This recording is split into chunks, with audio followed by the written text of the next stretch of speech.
Pronto? Ó, o tema de hoje é falar sobre o evento da OAB que teve de tributação de escritórios de advocacia. Eu não fui pessoalmente, mas eu assisti o vídeo, a Denise mandou o link, e eu achei interessante o que foi dito lá, e aí eu compilei as melhores partes e vou tratar aqui. A Denise estava lá, se eu estiver falando besteira, você me complementa. A Denise estava lá presencialmente. E estamos gravando, né? Quem permanecer é porque autoriza o uso da imagem, da voz. Certo? O primeiro ponto que falou, gente, antes de falar de honorários, foi planejamento tributário para nós, advogados, advogadas, também serve para contadores. Nós vamos ter que pensar se, com a reforma tributária, a gente vai. Provavelmente a maior parte aqui está no Simples Nacional. O Paulo não, porque o Paulo eu acho que ele tem uma. Nossa, que negócio doido esse celular. O Paulo tem uma empresa além do escritório de advocacia, não sei como é que ele se organiza, né? Mas a maior parte está no Simples Nacional. Se a gente prestar serviços para pessoa jurídica, que, que não seja do Simples Nacional, a gente vai ter que também pensar em calcular o IBS e a CBS fora do Simples, tá bom? Então, a gente vai ter que fazer planejamento tributário para nós mesmos, tá? Esse foi o primeiro ponto lá. Por quê? Vocês lembram? Deixa eu mostrar na planilha para ficar mais claro. Vai, tudo que é visual fica melhor. Deixa eu abrir aqui.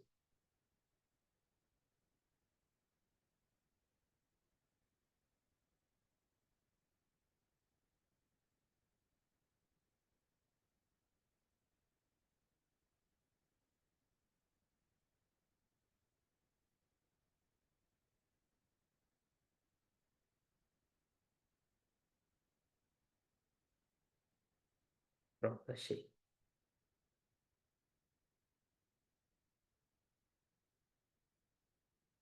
Que planilha é essa, ó?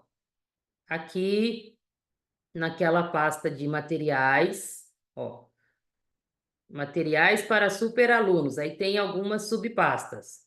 Materiais reforma tributária. Aí tem aqui, ó, tabelas. Aí tem exemplos da reforma tributária, beleza? Dentro dessa, tem aqui uma aba que está escrito Impacto no Simples, certo? Olha aqui, ó, o que que vai acontecer com o Simples. Antes da reforma, depois da reforma. Uma empresa do Simples faturou nos últimos meses 175 mil. Estou trabalhando com um número pequeno aqui, para ficar mais realista para empresas menores, tá? E a receita bruta do mês, 35 mil, ó, antes e depois da reforma, tá? Antes da reforma, quem estiver comprando dessa empresa vai tomar um crédito de PIS e COFINS, se for uma empresa do lucro real que estiver comprando, tá, gente? Uma empresa grande, do lucro real. Ela vai tomar crédito de PIS e COFINS de 3.237, tá vendo? Ó? 1,65 de PIS, 7,60 de COFINS, que dá 3.237 de crédito. Significa que o custo desse serviço, para quem está comprando, não foi 35 mil, mas sim 31, porque o preço é 35, mas se eu tenho um crédito de 3 mil e lá vai bolinha, ao tanto que abaixa aqui o meu custo, né?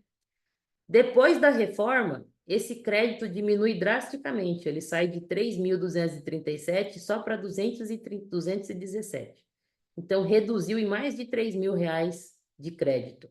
Olha o custo, quanto que foi, ó, de 31 mil para 34 mil, certo? Esse é o efeito aqui das empresas do Simples Nacional. Elas vão perder competitividade. Então, elas vão ter que fazer conta aqui, ó. Será que eu consigo ajustar meu preço? Será que eu calculo o IBS e a CBS fora? Então, o que falou lá no evento da OAB é que nós, para as nossas empresas, vamos ter que fazer essa conta. Beleza? Então, eu achei super. Deixa eu parar de compartilhar. Interessante esse ponto, que a gente está fazendo planejamento para os clientes e não vai lembrar do nosso.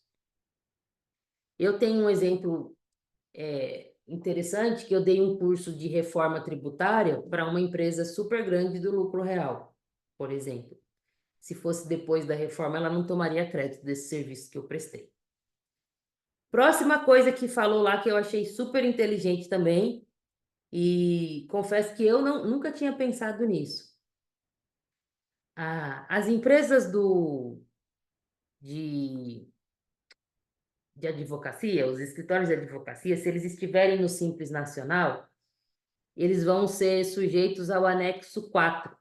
Vamos ver o anexo 4 na fonte. Anexo 4. Simples Nacional.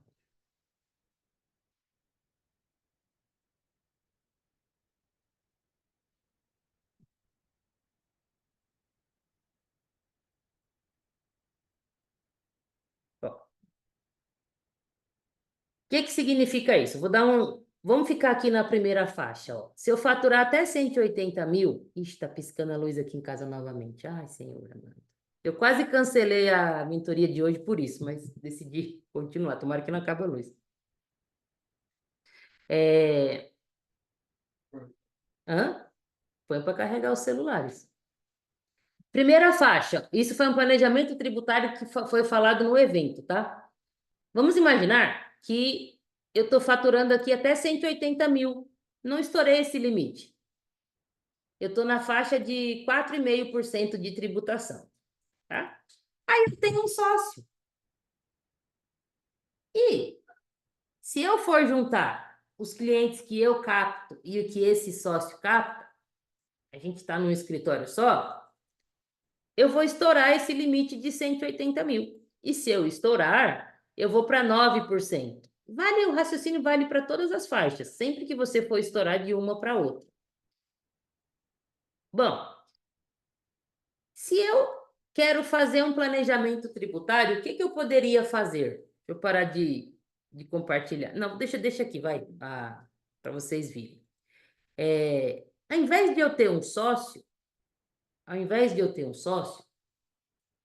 cada um dos dois abre o seu próprio escritório de advocacia, separados, e esses dois escritórios fazem uma associação. Associação. É parceria entre escritórios. Não é um terceiro escritório que surge, não é uma fusão, não é nada disso. Os escritórios continuam separados, mas são associados, fazem uma parceria. Isso é registrado na OAB, tudo bonitinho, tem previsão lá no Estatuto da OAB, certinho, certinho. E aí, eu acabo que divido esse faturamento. Então, eu vou faturar, vamos supor que eu faturo 180 em um dos escritórios e 150 no outro escritório, por exemplo. Os dois ficam na faixa de 4,5%. Se eu faturasse tudo em um escritório só, eu já estaria na faixa de 9%. Eu achei super interessante esse planejamento tributário. Se não ficar caracterizado um fingimento total, ele até, eu esqueci o nome do palestrante, tá? Ele até destacou assim, ó, para ter segurança jurídica, essa associação tem que ser registrada bonitinho. O que mais que ele falou? Você não pode criar um site só para os dois escritórios, eles têm que realmente ser separados. Ele até falou, tem gente que faz associação e cria um site para falar que agora nós estamos juntos, somos uma coisa só. Se você fizer isso, aí realmente a Receita Federal depois pode vir e falar que foi fraude, que foi simulação. Mas se os dois escritórios permanecerem de fato separados, eu achei um planejamento tributário interessante para você não estourar as faixas aqui, tá bom? Outra coisa sobre associação. Na prática, muitas vezes o cliente ele contrata um escritório só. Ele não contrata os dois. Tem o escritório que aparece na frente do cliente e é como se esse escritório que apareceu na frente do cliente, ele subcontratasse o outro, certo? Mas o cliente só vê um, só vê aquele da frente. Isso pode acontecer também. Neste caso, esse escritório que está aparecendo na frente do cliente, é ele quem emite a nota. Tudo bonitinho. A nota do valor total dos serviços. Mas o estatuto prevê, com base numa alteração que o estatuto da advocacia, né? Que com base em uma alteração que teve em 2022, que você pode excluir das suas receitas o valor que você repassa para o escritório parceiro, tá? Então isso resolve um problema também, se você quiser que o cliente só veja um escritório, isso pode ser uma estratégia, certo? Eu achei bem interessante esse planejamento aí para a gente trabalhar em parceria com segurança, registrado na OAB, tudo bonitinho, certo? E com amparo legal. Dúvidas sobre esse ponto? Denise, eu não sei se você estava na hora dessa palestra, acho que era Caio o nome do sujeito. Estava, e é isso mesmo, veio. Eu achei interessante essa É, questão da parceria, porque às vezes a gente faz uma parceria às cegas, né, e não registra. E quando você registra, você tem segurança, né? E aí exato, você, no caso, por exemplo, se é uma pessoa jurídica que faz uma parceria com um advogado, pessoa física, a pessoa jurídica também vai estar protegida, né? Porque daí a física é quem vai é, é, recolher em cima dos 27,5 o imposto de renda, por exemplo, né? exatamente. Da segurança jurídica registrar essa parceria. Esses tempos atrás eu fiz uma parceria, por exemplo, que era 50-50. Aí a pessoa fez a parceria comigo, ela queria que eu emitisse a nota na minha empresa e repassasse para ela, para ele, era um homem, no caso. Eu falei, não, porque se eu for faturar o valor total que o cliente está pagando, eu vou estourar a minha faixa do Simples e eu não quero. Então, a gente teve que emitir duas notas. Eu emito a minha parte e ele emite a dele. O cliente aceitou, beleza? Nesse caso, o cliente aceitou, mas poderia ser um cliente que não aceitasse, né? E fora que o cliente, você está dando mais trabalho para o cliente. Ao invés dele controlar um pagamento, ele tem dois. Isso do ponto de vista de você facilitar a vida do seu cliente não é legal. Se eu tivesse uma parceria registrada na OAB, tudo bonitinho, eu poderia ter emitido a nota do valor total e eu excluiria da base de cálculo, na hora de calcular o meu imposto, esse valor que eu repassei. Saca? Eu não sabia disso, foi um aprendizado. Diga, Roberto. Professor, no caso aí, tivesse essa.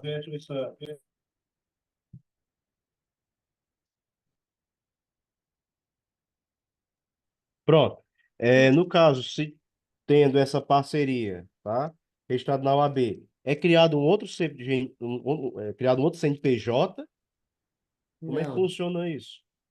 eu nunca fiz, tá? Tanto que eu aprendi com esse evento. Mas não é criado um novo CNPJ. É um contrato que você faz, só que você dá publicidade a esse contrato, colocando ele na OAB. Mas não cria um novo CNPJ, não cria um novo escritório. Você só fala, eu tenho parceria com esse escritório, então quando a gente cobrar do cliente, um pedaço vai para um pedaço vai para o outro. Você dá publicidade a esse contrato. Mas não cria um CNPJ novo. Certo?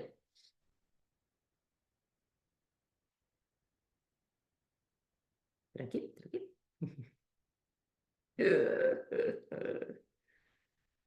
Bom, e o último ponto que foi falado lá, eu achei muito legal a palestra do cara também que falou de precificação. Ele falou das várias formas de precificação, que é nada diferente do que a gente já viu aqui também, né? Mas achei muito interessante fazer um evento sobre isso. E aí eu vou. Professor, Oi?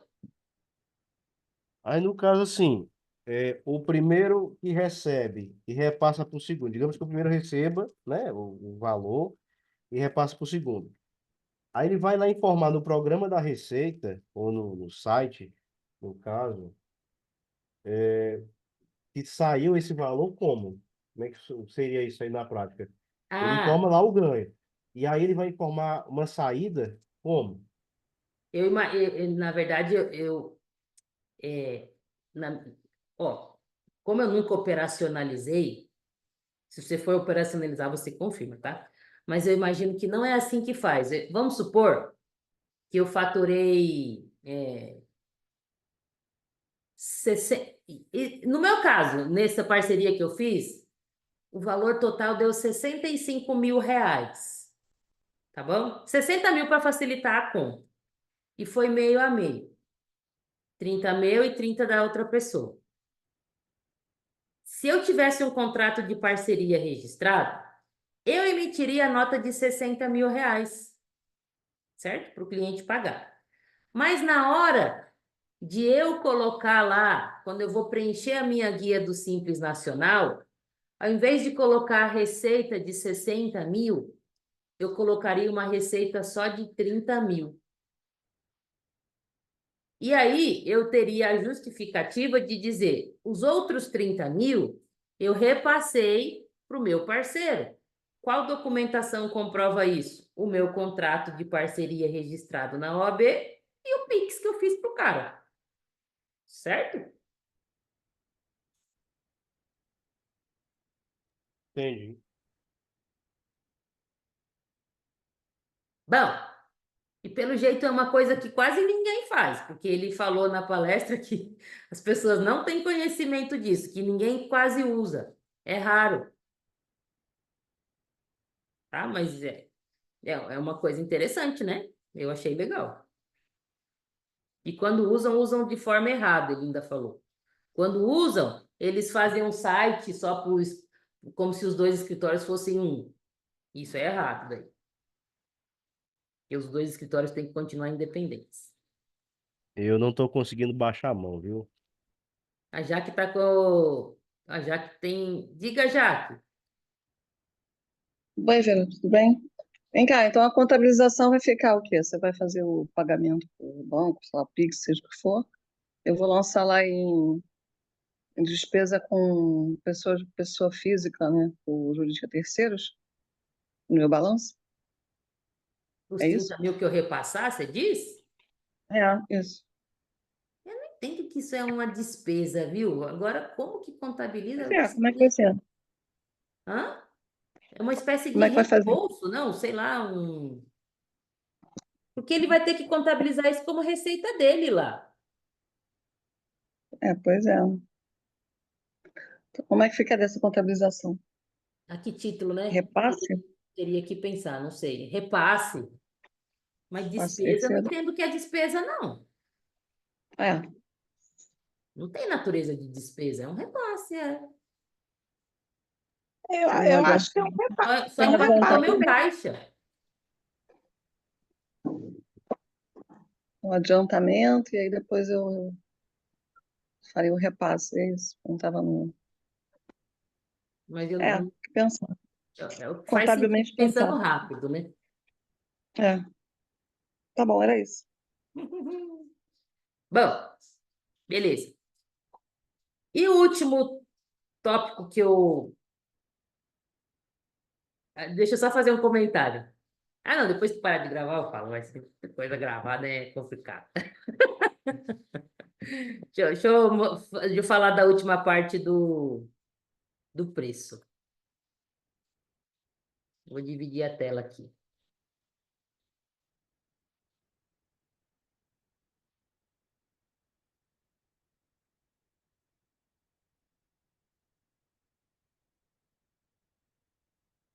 Tá. Bom, foi uma pessoa lá, um advogado, para falar de honorários, como que a gente cobra, tá? Aí ele falou prós e contras de vários tipos de honorários. Eu achei legal a palestra dele.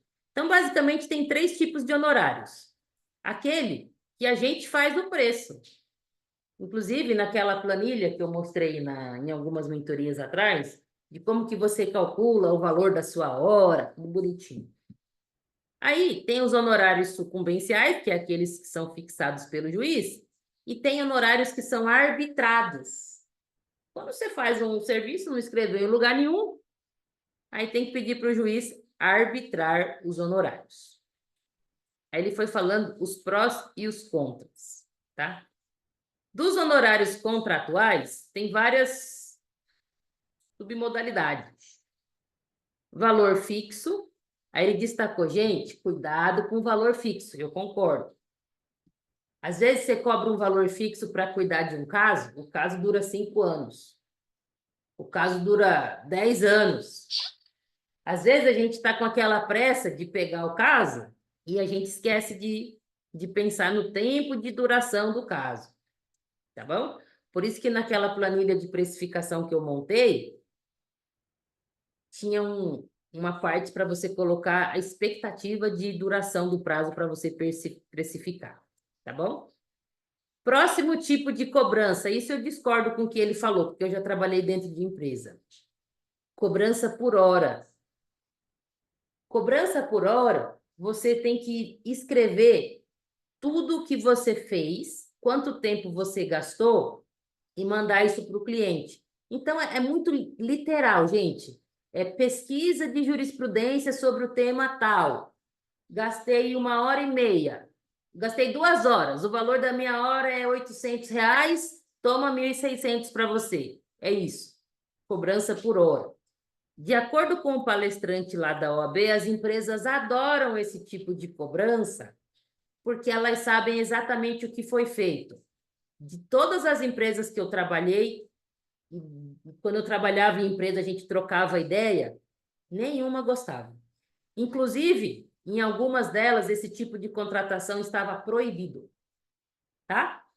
Por quê?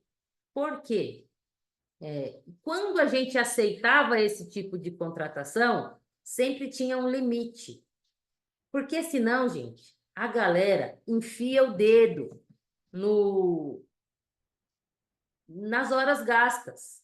E outra, vou falar agora da prática, vida real. Eu revisava os relatórios dos escritórios. Eu que revisava, com as descrições. Isso não é bom para a relação advogado e cliente. Porque vinha no relatório assim, ó. 50 minutos. Escrever um e-mail. Aí tinha o dia do e-mail. Daí eu ia procurar o e-mail. Um e-mail de um parágrafo. Para falar o andamento de alguma coisa. Eu falava, puta que pariu, velho. Essa pessoa não... 50 minutos me cobrando para escrever um e-mail. Aí tinha lá, pesquisa de jurisprudência. 8 horas.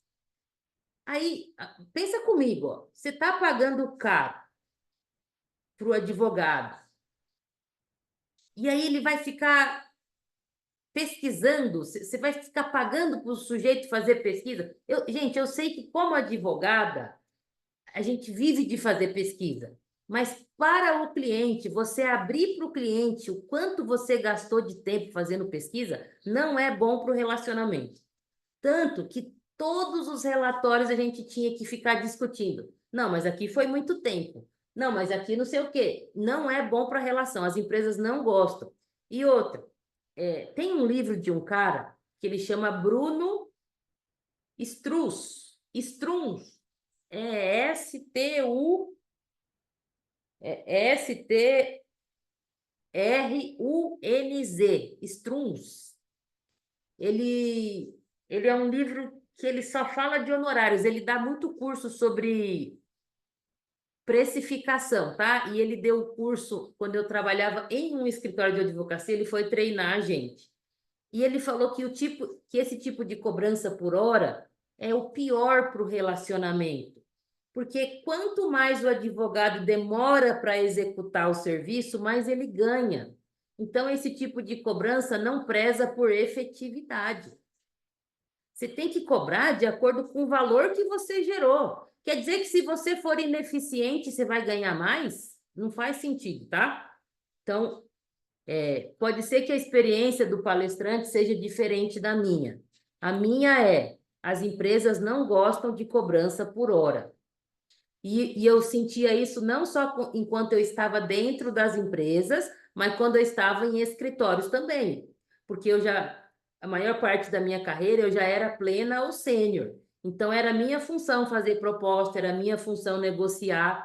E assim, estava cada vez mais raro uma empresa aceitar cobrança por hora, tá? Mas pode ser que a experiência do palestrante foi diferente. A minha com cobrança por hora não foi. E eu não gosto de cobrança por hora. Eu nem faço proposta com cobrança por hora. A não ser que o cliente realmente queira, certo, gente? Agora fica aí ver se faz sentido para vocês também ou não.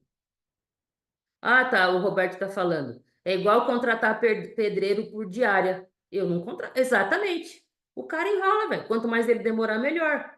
Gostei do seu exemplo. É isso, gente. É o mesmo problema, tá? E fora que você não tem controle, porque se você tiver outra pessoa trabalhando junto e essa pessoa for descrever o que ela fez, pô, cada um tem um jeito de descrever, sabe? Você não vai ter muito controle das descrições que vão para o cliente, tá? Próximo tipo de cobrança de honorários é o percentual de êxito. Isso daqui é o que eu mais gosto, porque isso aqui você está cobrando um pedaço do sucesso do cliente. Pô, ele conseguiu um sucesso graças a você, você tem direito a um pedaço disso. Esse é o mais justo que eu acho que eu tenho, que eu consigo pensar, tá? Aí eu sempre falo, quanto que é o percentual ideal? Gente, não vai ter uma receita de bolo. Eu parto sempre de 30%, que é o cliente já está mais acostumado. Mas vamos supor que o êxito do cliente foi 5 milhões de reais, ele não vai te pagar 30% nem ferrando. De jeito nenhum, não vai. Você vai ter que negociar, tá? Bom, próximo tipo de honorários, valor mensal. Tem uma expressão que eu não conhecia, quem me ensinou foi uma aluna que ela não participa das mentorias porque ela está fazendo mestrado. É a Rayane o nome dela. E chama honorários de partido. Eu não conhecia essa expressão, tá? Para mim, eu só conhecia a expressão valor mensal.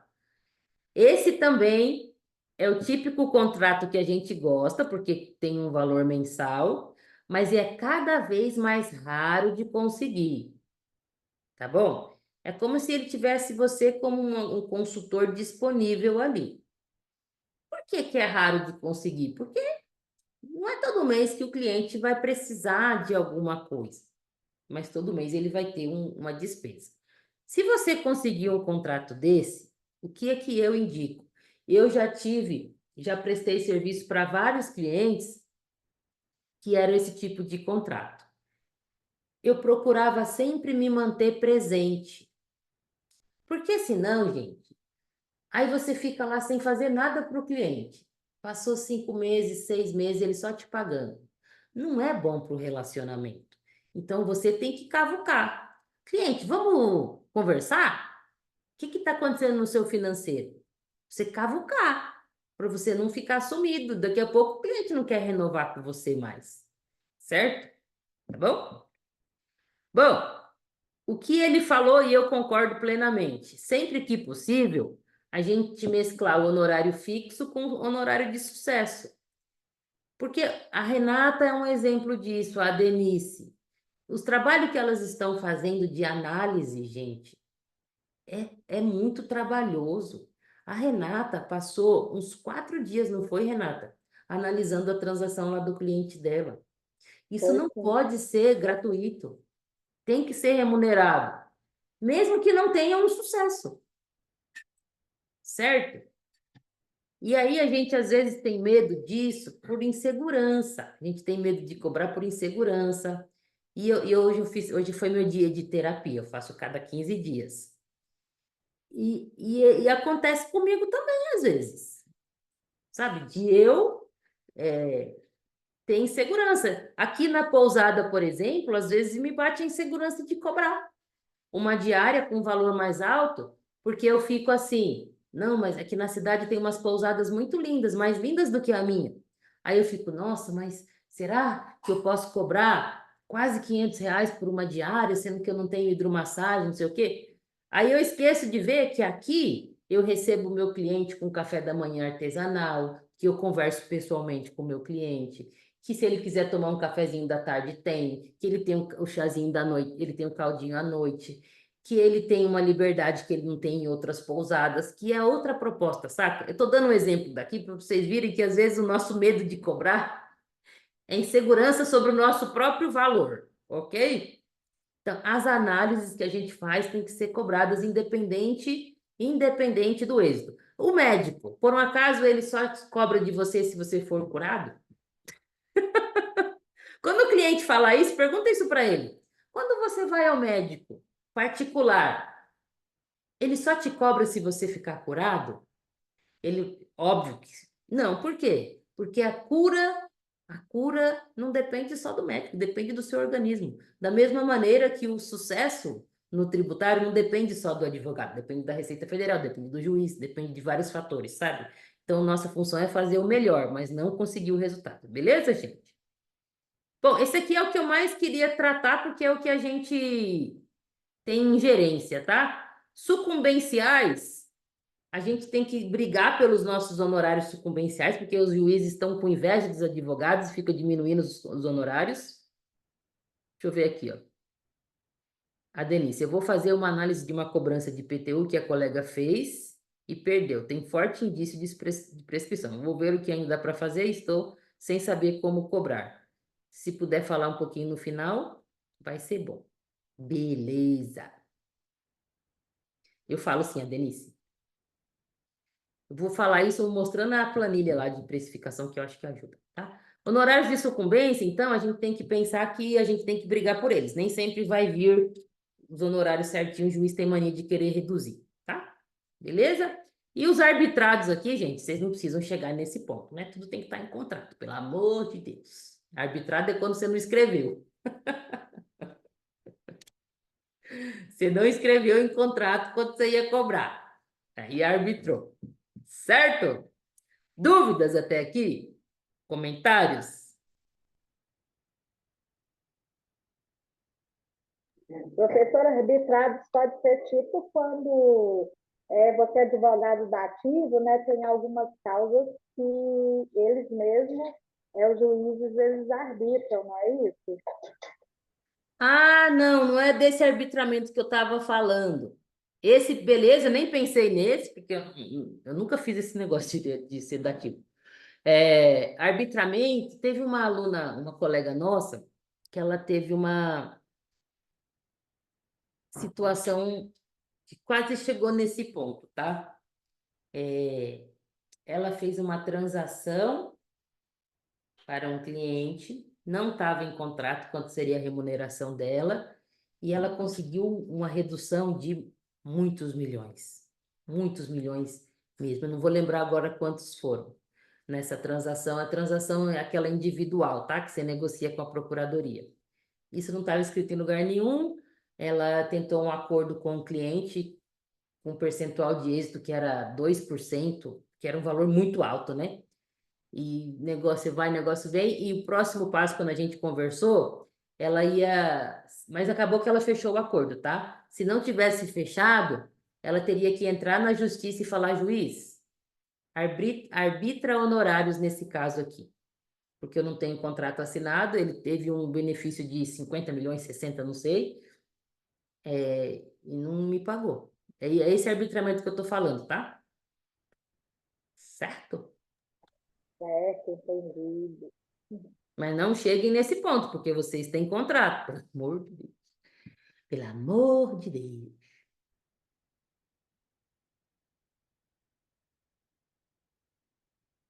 Deixa eu ver aqui agora. Bom, a Denise, você. Deixa eu ler de novo aqui sua mensagem.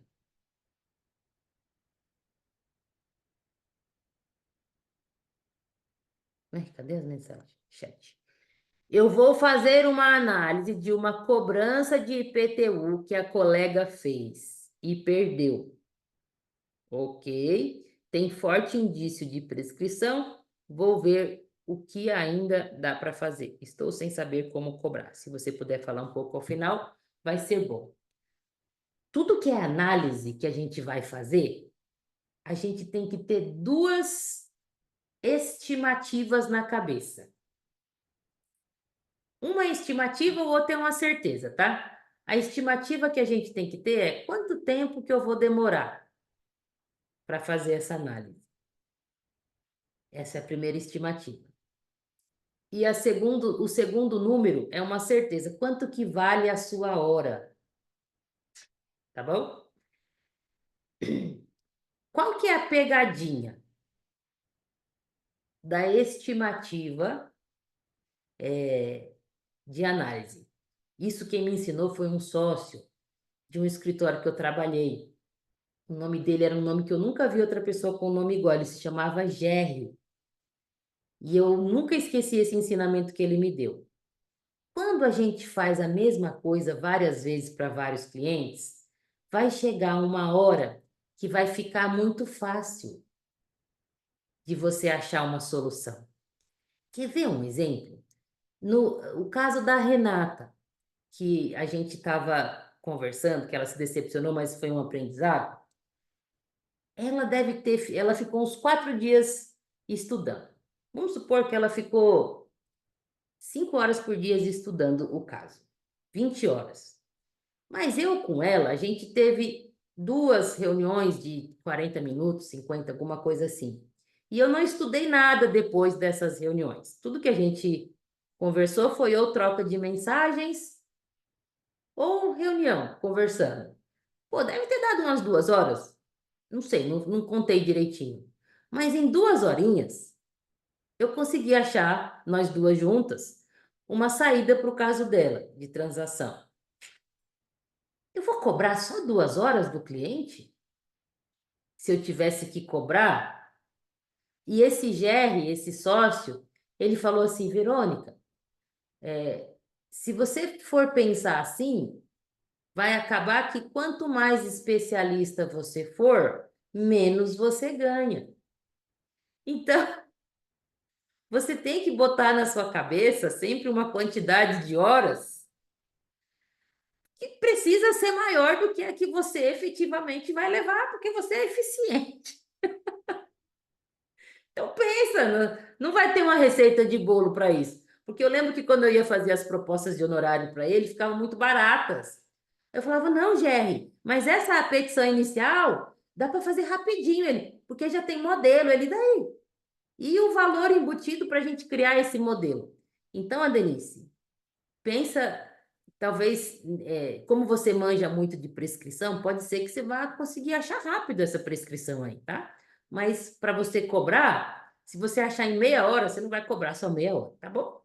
Então, essa é a primeira coisa que você tem que pensar. E a segunda é quanto que vale a sua hora.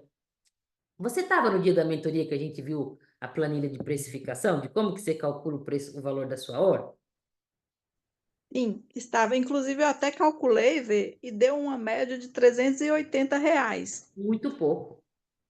R$ 380 é hora de, acho que nem de estagiário mais, tá Então bom? eu posso, é que eu também achei pouco, né? Mas assim, eu peguei e fiz bonitinho, né? Coloquei, inclusive, assim, condomínio eu estipulei 25% do valor que eu pago e coloquei uma média de 25% de todas as despesas que eu tenho, porque como eu trabalho em casa, né?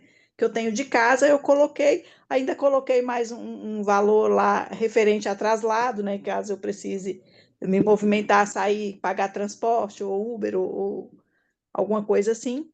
E aí deu esses R$ 380. Aí eu fiquei, nossa, mas é tão pouco. Mas isso é ótimo, que é para você ver que seu custo está baixo, sorte sua. Uhum. Mas não significa que a sua. Na tabela da OAB, acho que deve ter valor de hora, tá? Mas, ó, você é uma pessoa sênior, sua hora não pode ser menos do que R$ 900. De 900 Uau! para cima, é. A hora da Cássia, se eu não me engano, ela já está em R$ 800 a hora dela. Pergunta Bom, para ela para você ver, tá bom? beleza.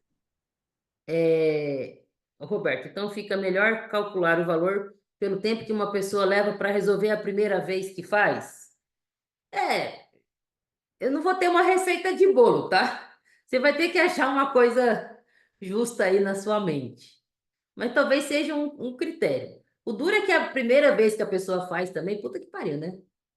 Senhor amado, a pessoa tá do zero. Então você vai ter que achar um meio termo. Por isso, gente, eu prefiro sempre cobrar essa parte de análise, beleza? Eu cobro o mínimo possível e concentro depois a segunda parte no êxito, né? Porque eu acho um jeito mais justo. Então, resumo da ópera, Denise, você já sabe que a sua hora tá barata, tá bom? Bota R$ 900, você é sênior, mulher. Você é empresário. Você sabe o que que rola dentro de uma empresa, isso não tem preço, tá? Então, sua hora no mínimo R$ 900. Quanto tempo você acha que você demora para analisar uma prescrição de IPTU? Então, como eu vou fazer uma análise do processo inteiro, eu acho que eu vou gastar um pouco mais de hora, porque assim, umas 2 horas, no máximo, dá para eu poder planilhar, tanto com os documentos todos em mãos, dá para eu planilhar e identificar a prescrição. Mas nesse caso que eu vou ter que analisar todo o processo, porque ele recorreu e perdeu, e aí eu ainda vou ter que analisar que ferramenta vai dar para usar para poder ajudar ele, no caso de ter a prescrição, né? Porque a EPE ele já queimou, ele não vai conseguir usar mais. Você vai ter que ler o processo inteiro. Vou ter que ler o processo inteiro, aí vai demandar um pouco mais de tempo. Eu só estou Se você aguardando. fosse uma cliente, se alguém falasse assim, olha, você é uma cliente, você tem um processo que já rolou, e alguém fala assim, eu vou precisar de um dia, no dia a gente trabalha o quê? Umas 8 horas, né? Para analisar o seu processo inteiro e ver o que a gente pode fazer. Vou ter que ler de cabo a rabo tudo o que aconteceu. Você acha que isso faz sentido ou seria algo que você fala, não é possível que vai demorar tudo isso? O que que você acha? Para mim Seu faz bom senso? sentido. Para mim faz sentido. Faz. Eu vou me dedicar um dia a analisar o seu caso. Faz sentido. Aí está, eu falei que a sua hora vale 900. Será que vai valer 9.000? Vamos supor que você. Vamos arredondar, tá? Que você vai trabalhar 10 horas por dia, porque eu não sei fazer outras contas de cabeça. R$ 900. Você vai conseguir cobrar 9.000 por uma análise? Provavelmente não, principalmente Não, no não. PTU. Aí, a partir daí, você vai negociando, mulher. Mas você tem um ponto de partida. Então, porque assim, o que que eu pensei, né, que eu fiquei pensando na hora de avaliar quanto custaria?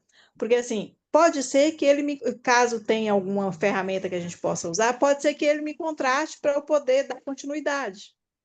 E pode ser que não, que ele fala, não, eu só quero sua análise e vou continuar eu mesmo fazendo. Você pode. Tem um tipo de proposta que eu acho interessante. Você fala assim, ó, 5.000 pela análise, tá bom? Mas se você fechar comigo depois, aí você vai cobrar no extra. Eu não sei de quanto que é o IPTU também, tá, Denise? Tem que ver o valor. Se for muito baixo, você vai ter que. Tem todo. Tributário tem esses pontos, tá? Vamos supor que é um IPTU super alto. Supor. Então, eu te O cobro. valor não é muito pouco, mas também não é muito grande. Então, você vai ter que fazer uma. Às vezes é bom senso, né? Ó, eu te cobro 3.000 na análise, certo? Mas se você fechar comigo, e aí você vai fazer um percentual de êxito, porque você vai achar uma solução, né? Você pode até descontar um pedaço dessa análise no êxito depois, porque daí o cliente sente mais segurança, sabe? Sei lá, 50% depois a gente abate no percentual de êxito. Aí você pensa em alguma coisa assim, para ele Certo. fechar com você. Para ele não fechar com você, tem que ficar caro daí. Agora, se você não fechar comigo e você quiser só análise com a solução que eu achei, então é 5.000 daí. Tem que ficar caro ele É, fechar com outra pessoa, entendeu? entendi. Para Eu ele vou não. seguir esse raciocínio, então. Faz mais sentido. Mas fez sentido no seu perfil de pessoa, como pessoa? Fez, fez, Fez. fez. Porque assim, se fosse um cliente, outro cliente, eu já mudei esse raciocínio, né? Que você lembra que eu fazia a proposta anterior cobrando, caso fosse me contratar, eu descontaria o valor inicial. Só que como é um colega de trabalho, eu acho que dá para aplicar isso sim. Faz bem sentido. Uhum. Mas o valor inicial tem que ter para você não trabalhar de graça, né? Agora, vida Então, real. assim, Hum? assim, as minhas propostas que eu até comentei com você anteriormente, eu fazia assim, eu cobrava um valor inicial e aí se a pessoa me contratasse, eu abatia esse valor lá do final. Ah, tá bom. Ou se for, é nesse sentido que eu estou falando, quando é diretamente com o cliente. Mas esse, como é com um colega de trabalho, que eu já tenho certeza que pode ser que ele me contrate, ou pode ser que ele mesmo vai dar sequência, aí eu fiquei sem saber como É, precificar. é isso. Beleza. Descontar o valor no final também, se o valor for muito bom, gente, por que não, né? Você garantiu o seu caixa no começo, que é o que importa, você garantir a entrada de caixa, e vai ser muito bem remunerado pelo sucesso. Então, é bom senso, né? O, o Robson está falando que IPTU geralmente o valor é baixo. Eu não trabalho muito com IPTU, não. Geralmente eu corro de IPTU. Por causa disso, é uma baita bicharia. Diga, Jaque. É, eu vivo um problema aqui que é de recuperação de crédito. Hum, Dificílimo você cobrar alguma coisa no inicial. Que até para é, você convencer, né? Convencer. E o convencimento já é complicado, porque todo mundo tem medo. Aí acaba que você faz a análise toda de gratuitamente. Aí você tem o que recuperar, que aí você consegue colocar o é. percentual no final. É muito chato, mas é sempre loteria, né? Mas isso Eu não sei acontece se mesmo, é vocês vida real, vivem né, a mesma gente? Não é coisa. sempre que vai ser possível cobrar no início, às vezes não. Não sei se vocês vivem a mesma coisa. Eu queria Vive, saber. O vive, pessoal faz recuperação de crédito e passa por isso. sim. Que eu estou passando direto. É, Analiso 5 anos e muitas vezes não tem nem tanto dinheiro assim, né? E vai dar uma pouca coisa no final. Mas aí eu não consigo cobrar nada inicial. É isso é bem um problema difícil. que Vocês acontece. passam isso? Já passou? Eu sim, com certeza.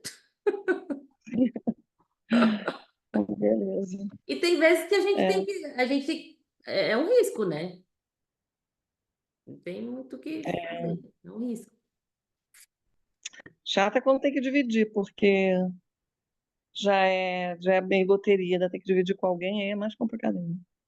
É, Porque o trabalho fica todo nas minhas costas, né? Aí, eu estou evitando fazer parceria. Eu não gostei do negócio de parceria de eu executar e dividir, não. mas tem coisas que, É, que é indicação, né?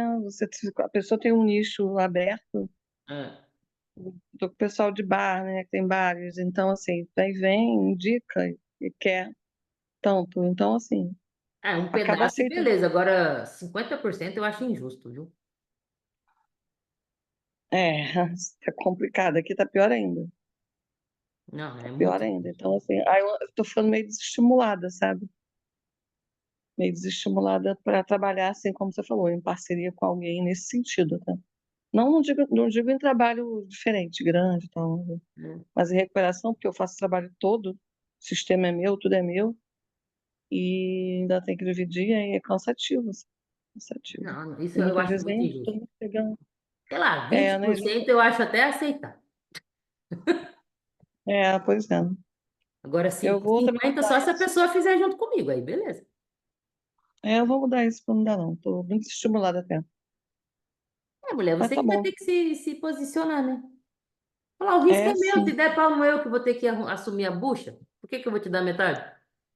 Eu tô com um cliente aqui, olha só, olha a situação. Esse INSS retido sobre. é, Ele, na verdade, faz manutenções, é engenharia e faz manutenção de. Então tem muito INSS retido, né? Aí a gente. Aqui é a Márcia, que é parte minha sócia, né? Começou a pedir a restituição, né, dos valores. O cara não quer pagar nada, porque ela não negociou no início, né? Veio falar comigo depois. Aí agora eu conversei mandei ela conversar com ele não, isso aí faz parte da contabilidade, não faz parte, não, o contrato está bem explícito. Então, o cliente meu está aqui desde 2017, para você ver. É dificílimo você incutir na cabeça do cara que aquilo ali é um outro trabalho, É. demanda um outro tipo de trabalho, não tem nada a ver com a contabilidade, que foi feito o social, foi Uhum. feito todo um trabalho, entregue para ele as folhas, o recolhimento. E tem uma outra forma para voltar com o dinheiro que foi pago a mais, que é obrigatório, né, os 11%. E vai entender, não entende. Então a gente passa cada situação, eu digo eu como contador e como advogada também, Uhum. é muito difícil, muito difícil. Por isso até que vou abrir agora o CNPJ da advocacia para tentar cada dia mais A estar tudo Simone pronto. fez isso, ela dividiu a contabilidade dela, ela falou, agora nós temos o setor jurídico, viu? que é o setor que A faz gente já essas fala, coisas. mas Hã? a gente já trabalha falando, só que agora eu vou botar o CNPJ para botar uma coisa bem mais É, porque daí equilibrada, fica né? formal. Ó, cliente, não é a minha contabilidade que está prestando esse serviço. Mas é difícil pra caramba. O ser humano adora se beneficiar, né? E nós recuperamos para ele, voltou para ele, foi uma grana boa, foi quase os 500 mil Nossa, que de mal. INSS. E o outro, a maldade dele é muito grande. Não, ainda falou para a Márcia, ia te dar um presentinho. Márcia, pô, eu falei, cara, como não fui eu que trabalhei nesse início, mas eu ainda vou pegar ele para dar um sacode nele. Mas é aquilo, a gente acaba também, né? Eu tenho contrato por prazo determinado, não quero sacudir o cara, entendeu? Dá contabilidade. Mas vamos nessa. É Não muito é fácil, sofrimento. gente. Nem sempre vão ser flores, nem sempre a gente vai conseguir. A vida real é assim. Quem falar que consegue É, sempre é mentira. é porque essa situação dele é recorrente, continua. E vai continuar por muito tempo, porque ele tem sempre retenção. A Né? melhor coisa Usa que você tudo. faz é reestruturar, estruturar a sua empresa, colocar um setor jurídico, para eles virem que é diferente.